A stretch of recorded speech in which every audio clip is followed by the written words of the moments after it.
nonprofit organizations do work that no other entity can do. And so this is an important conversation to talk about the organizations that we lead, the impact that we're making, how our work has grown through COVID. I'm very excited to sit down with you all. So let's start with you, Emma. Talk a little bit about your organization and your role in it. I am the Chief Impact Officer for the Food Bank of Southeastern Virginia and the Eastern Shore. We are leading the effort to end hunger here in our community. And I just joined the Food Bank in January, but really feel like I am living my passion and purpose there.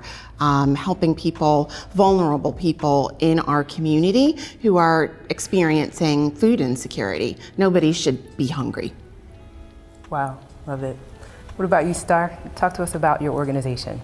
Well, I am the founder and executive director of Clever Communities in Action, and we are focused on the promotion and placement of culturally affirming literature to improve literacy rates and heal traumas inflicted by systemic racism within the African American community. So it's all about literacy and culture infused together. And so I'd have to piggyback on what Emma said, living your passion. I am definitely doing that as well and loving it. Awesome. Gil, I know you lead a long-standing organization. Talk to us about the work of the Urban League. Thank you, and good evening. I'm glad to spend a little time with each of you. I've certainly spent a fair amount of time with the Food Bank over the past 12 months with COVID, and we had a great collaborative effort together, Blair, last year with Absolutely. The We Care program. The Urban League of Hampton Roads is an affiliate of the oldest civil rights organization in the country, National Urban League, well over a century old. We focus on 4 pillars: education, health, employment, and also housing. And the real goal of the Urban League is to empower our communities, and we are going to do our best to help at least reduce the wealth gap as well as the health equity gap that we see in our communities. Awesome. I'm the president and CEO. Welcome. COVID definitely underscored, highlighted, and in many ways advanced the efforts that we are all involved in. Would love to hear from each of you about your impact through COVID, what your work has become, et cetera. Want to start, Gil? Sure. As I alluded to, with each of your organizations, we partner with a number of organizations, in particular Dominion Energy, and we were able to have a sizable grant and along with you raise additional monies that we were able to provide funds to small businesses, the SWAM organizations. And I think that was a very timely and needed resource during COVID. So many of our service industries in particular were particularly impacted. On that same front, we also got involved with bringing COVID testing to underserved communities, in particular working with Centera Healthcare and the Food Bank. And we went into communities where initial COVID testing was drive-by only, and in a lot of our underserved, under-resourced communities, people simply don't have that type of transportation. And we were able to bring the COVID testing to them. And as COVID has evolved, we got involved with the vaccinations. In particular, we had a lot of wonderful bridge-building relationships with the faith-based community, our church leaders, and they were wonderful in supporting us. So, we believe in the age-old concept, it takes a village, and know that none of our success is born solely by our own efforts. We seek collaboration wherever we can. Awesome. Let's go to you, Emma. Talk about COVID and the work of the Food Bank in these times. This year, the Food Bank celebrates our 40th anniversary, and I don't know that there's been a year in our history like the year that we have all just come through. Food insecurity rates here in our community increased exponentially by about 17%. And people who never previously needed the charitable food system needed it during the pandemic. People were laid off from their jobs, lost their jobs, jobs closed, children in school, out of school, families that were struggling. You know, it's difficult when you have a child that you're used to sending to school and that child accesses free and reduced breakfast and lunch. And suddenly they're home for months and months on end, and you've got to feed them. That really is what we were facing at the height of the pandemic and through the pandemic. And subsequently, you know, we work with about 200 partner agencies throughout the community who are really our food distribution network. But 60% of those agencies closed. Many of them are faith-based groups. They're operated by seniors. They were concerned, obviously, about their health. And so how do you, as an organization that leverages that network to distribute food, continue to do that? We really had to pivot and figure out new ways through partnerships with organizations like the Urban League, partnerships with organizations like the YMCA. They were closed and partnered with us to become a food distribution site. And so it was really that sort of new thinking that enabled us to continue to be able to serve. Wow, wow. So I know your work, Star, with Clever Communities changed quite a bit through COVID, but really grew in some important ways. Talk to us about your pivot. Well, due to the circumstances of COVID, we pivoted to virtual programming. And, you know, especially since the first day when the quarantine happened, we started an African-American read-in. And it was important for us to keep literacy at the forefront during the time when the schools were closed. And a lot of people in the beginning were just trying to figure out what was going on. People were afraid. And we built a community that is now called the Virtual Village. And we had just everybody, parents, grandparents, educators, you know, media personalities, people primarily from the Hampton Roads area, but around the country coming on to read African-American children's literature, which grew into a whole literacy program and show that was done online. We were able to do an online teen internship with high school students, and where there's a will, there's a way. And so things didn't stop. A lot of the children were feeling uncertain. People, again, were feeling uncertain, and that community around literacy was extremely important. And then providing the work for teenagers to be able to do during that time, virtual work, but they still were able to be involved in the community to impact young readers. It was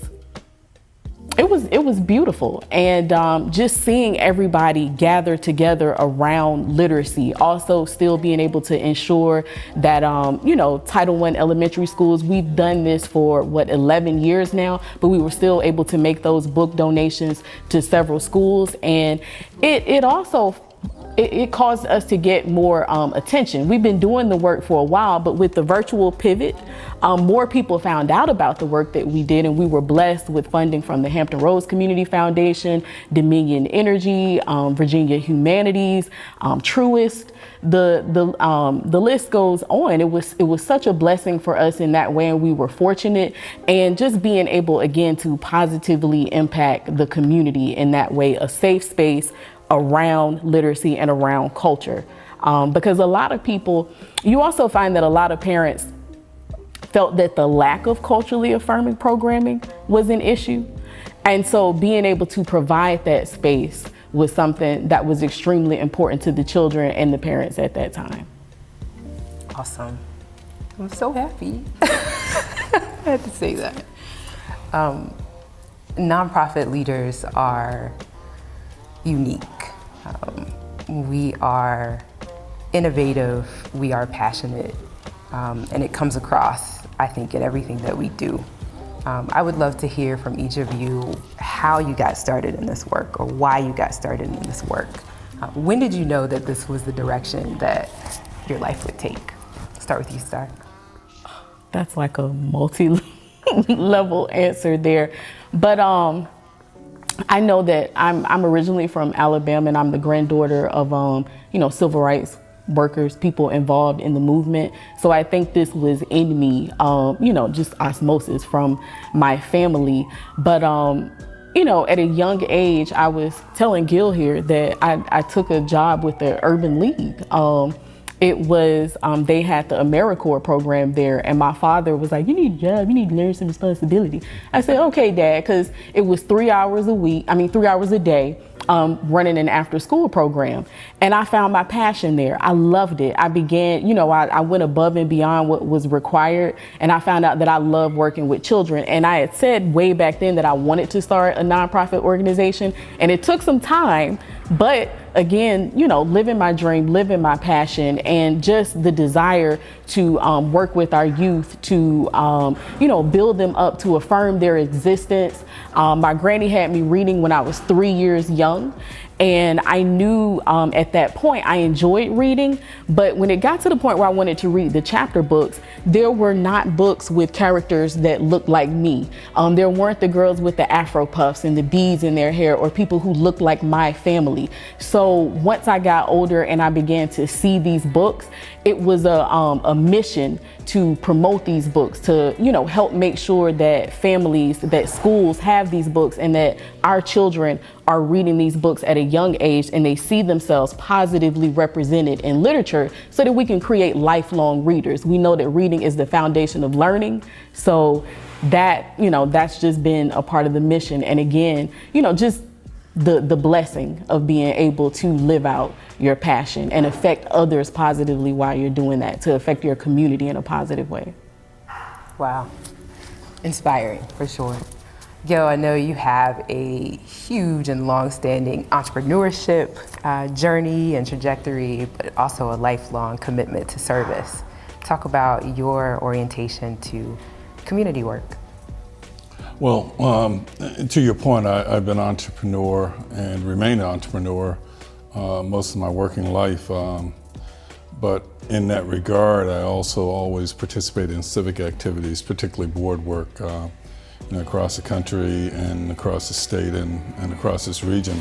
So when the opportunity presented itself, in fact, I was on the board of the Community Foundation, that the Urban League was looking for support.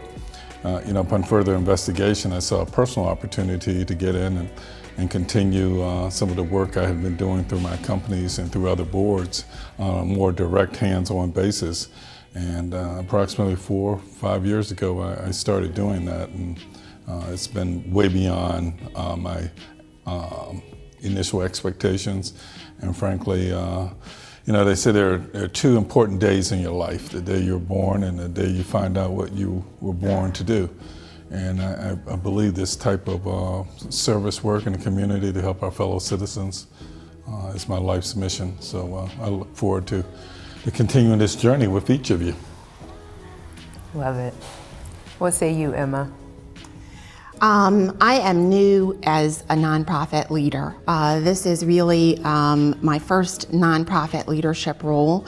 I have spent my 30-plus year career in corporate communications and corporate philanthropy, but very much like Star, I think my steps in my path really have been set out for me. And I have been on this path of getting to this place in my life since I was a child. My parents had both passed away by the time I was 6, and I was raised by my paternal grandparents. And they were living on a fixed income and believed very much in the power of education and, setting aside a dime out of their meager retirement so that they could send the little girl to college. At the end of a month, when Social Security was getting light, it was hard to put food on the table and pay the bills. And they were among a handful of church elders who started a food pantry to help to serve the community and to serve their neighbors who were in need. And so I'm the beneficiary of food from that food pantry, and I'm the beneficiary of USDA federal nutrition programs. They were seniors and were eligible for food that came through the US government. And so, I didn't realize when I was growing up that they struggled the way that they did, because I was surrounded in a family with love, and they would not let me go hungry. They did whatever it took to make sure that I didn't go hungry. But as an adult, looking back and really learning about what it took for them to put food on the table, I think set my course. And I'm just so proud to be working for an organization that's helping to make that difference for people every single day.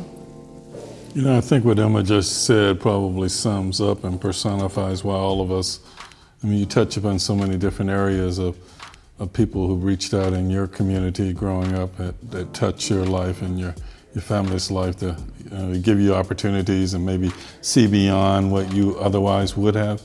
And I think what you just said sums up why all of us are attempting to do what we do. Absolutely. Giving back and making a difference. So I'd like to thank you all really for your contributions to Hampton Roads and beyond. Your efforts, your impact, phenomenal. And thank you for being a part of this video series as well. Really appreciate you all being here today. Certainly inspiring, your stories, your work. Thank you. As we've seen, the small business community really relies upon their business advisory groups.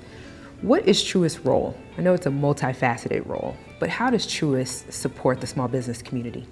Well, the purpose of Truist is to build and inspire better lives in communities. We do that in a number of ways. We do that through our foundation, and we also do that through what we call our CRA, community development partnerships. And so as a part of that, working with scalable programs like Black Brand, yourself, as well as Metropolitan Business League and Richmond, those particular organizations that are helping to build the capacity and provide technical assistance to minority and women-owned businesses. And so as a part of that, we see that as, alignment to our particular purpose. So would you say then that the outlook for the small business community is positive? Absolutely. With over the last, I would say, 10 years, you've had billions of dollars. And I think in 2012, it was $1.5 to $2 billion that was spent on Black business. You're talking about 87% of consumers say they want to shop in local and diverse businesses. And then lastly, over 99% of the local economy is made up of small business.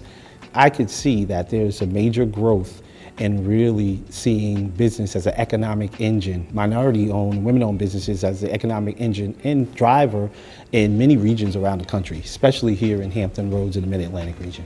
And the business associations, the chambers of commerce, they have a huge hand in making that happen. Absolutely. I mean, we've heard from, the Asian Chamber of Commerce, the Hispanic Chamber of Commerce, again, organizations that are providing services because they understand their clients, they understand the services that their communities need, and it really just adds to the diverse mix of services and organizations that provide those services to a multiplicity of diverse people in the different regions around the country, especially here in Hampton Roads.